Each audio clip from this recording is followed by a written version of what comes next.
प्रभु पूछाऊं तो एकदम सीधा प्रश्न किया, प्रभु ये राम जी कौन है?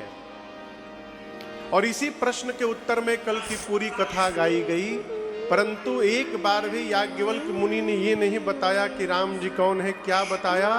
भगवान शंकर और पार्वती जी के विवाह की कथा सुना डाली। आपको सुनकर आश्चर्य लगेगा, पूछा गया प्रश्न राम जी के विषय में, बताया जा रहा है शिव जी की कथा। आजकल का यजमान रहता तो बीच में खड़ा होकर कहता, महाराज बंद करिए, कहाँ सुना रहे हैं आप?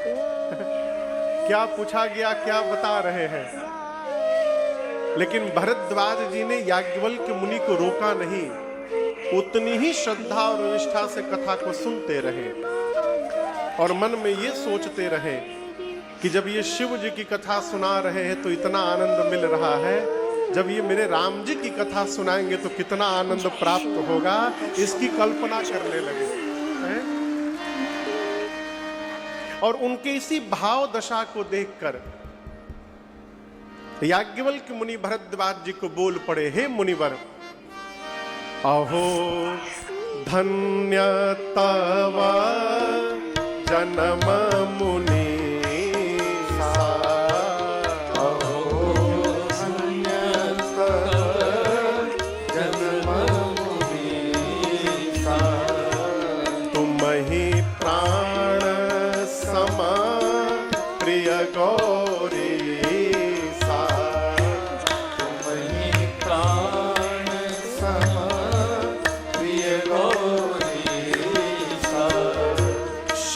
पद कमल जिनहि रति नाहि, शिव पद कमल जिनहि रति नाहि, राम ही ते सपने हुन सुहाए, राम ही ते सपने हुन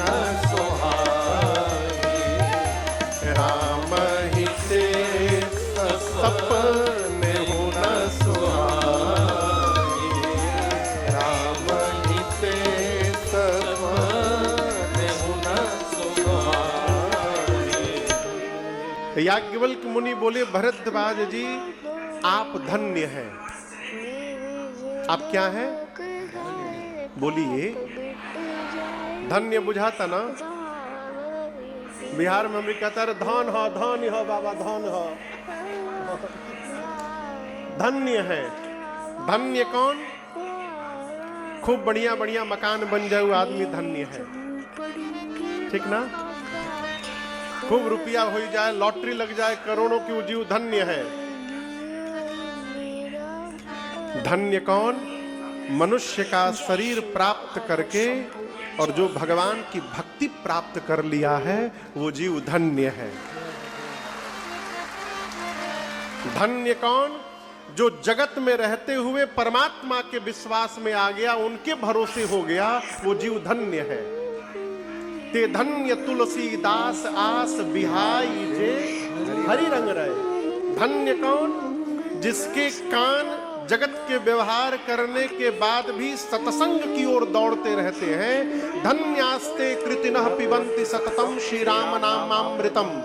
जिस मनुष्य के कान निरंतर राम नाम रूपी अमृत पीने के लिए लालायित रहते हैं, वो जीव धन्य है। ये धन्यता की परिभाषा है। याज्ञवल्क्य मुनि बोले, भरद्वाज जी आप धन्य हैं।